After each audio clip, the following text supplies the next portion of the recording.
name is Arden, and first I want to thank everyone so much for attending this event and showing support to TALTalks. Before I go into talking about my inspiration behind what I do, I want to give you a little bit of a more background about me, and I promise to keep this short.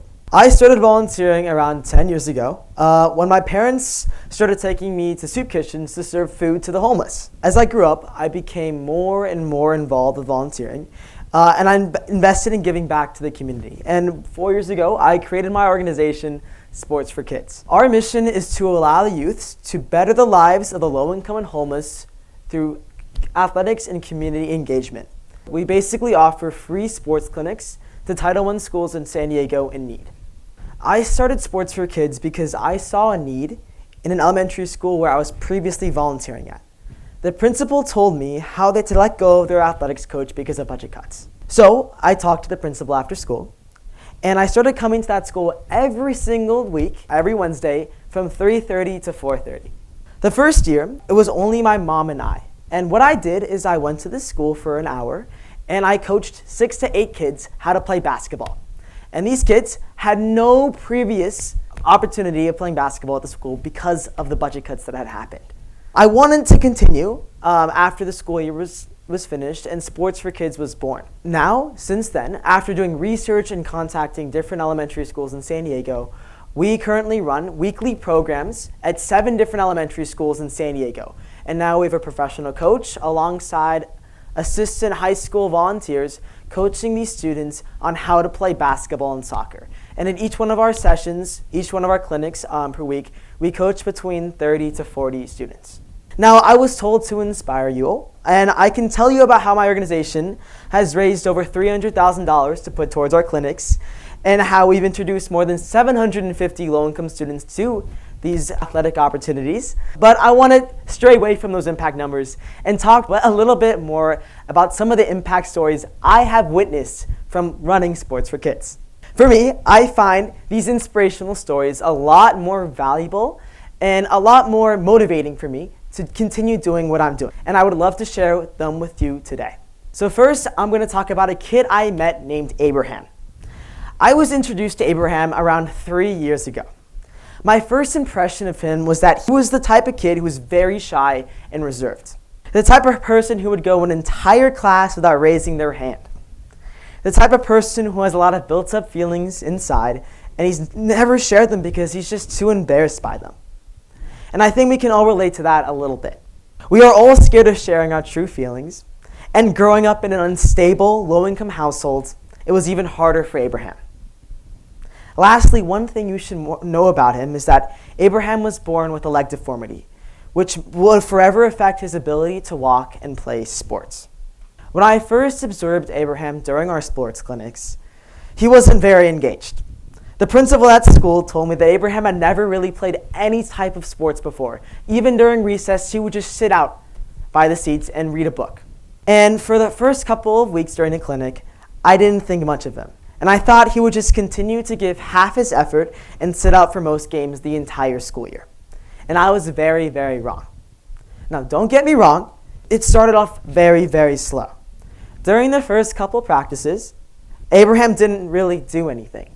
Abraham was too shy to call for the ball, and during our drills, he only really gave half his effort. But then something special happened one day. Abraham had gotten the ball during a scrimmage. A scrimmage is a basketball game. And while he was open by the opposing team's net, he shot it and he made it. You might think, where's the magic in that? He just made one shot. Some skilled players can make 4 or 5 of those per game.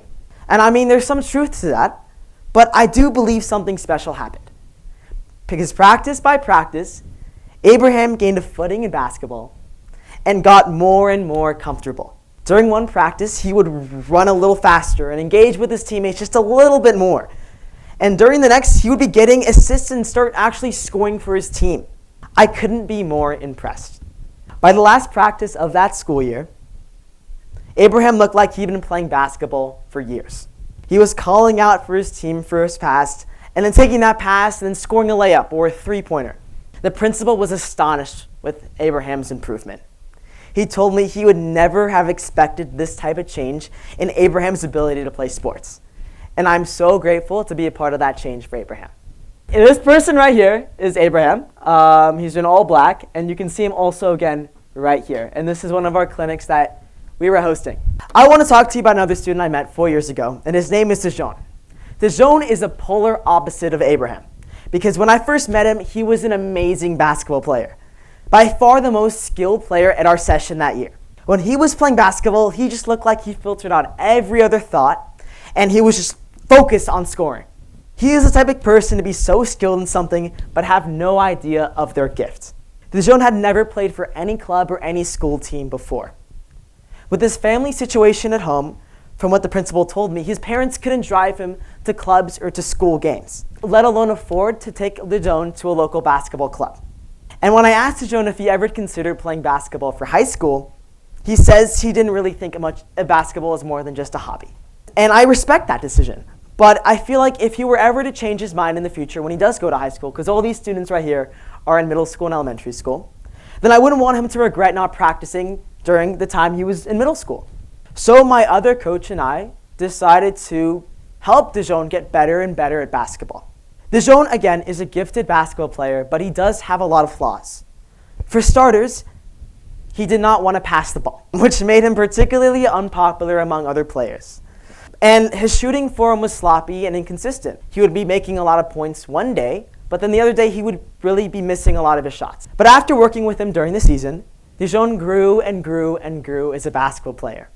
And when the time came for Dijon to graduate middle school and go into the horrifying high school experience, Dijon tried out for the varsity basketball team, and he got it as a freshman, which is insane. He is the kid wearing the beast mode only shirt right there. And then in this one, he's right here in the background. So these two stories pull in different directions and still teach the same lesson, which is Abraham reminds me that the quiet effort can rewrite the story you tell about yourself. And Dijon reminds me that raw talent becomes leadership only when you combine it with teamwork.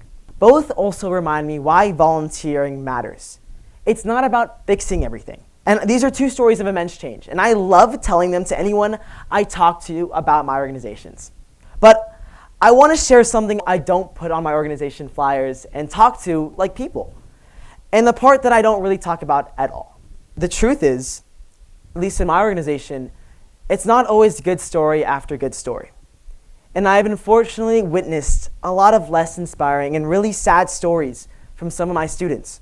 For example, some of the students I work with had to quit our clinics because of familial issues. And many kids had to stop coming to school altogether because their family had been evicted from their house and became homeless. And these are elementary school kids. Sometimes the win you prayed for just does not happen. A kid stops coming to your clinics right when they start getting confident. A family crisis can hit, a divorce can happen, an eviction notice can pop up, and the school just takes a back seat. Now I'm telling you all this not because I want to make you really sad, but because I want to show you the full reality of service volunteering. Now where's the inspiration in that? For me, it lives what service can do to you and through you when the results are messy. So here are some things I've learned from volunteering. First is presence beats perfection. Most days, we are not solving every single problem. We are showing up on time, with care, a high five, and remembering their name. Remembering their name is very important. Second is small actions can compound. One drill, 1 week, 1 season. That's all it took for Abraham to completely transform.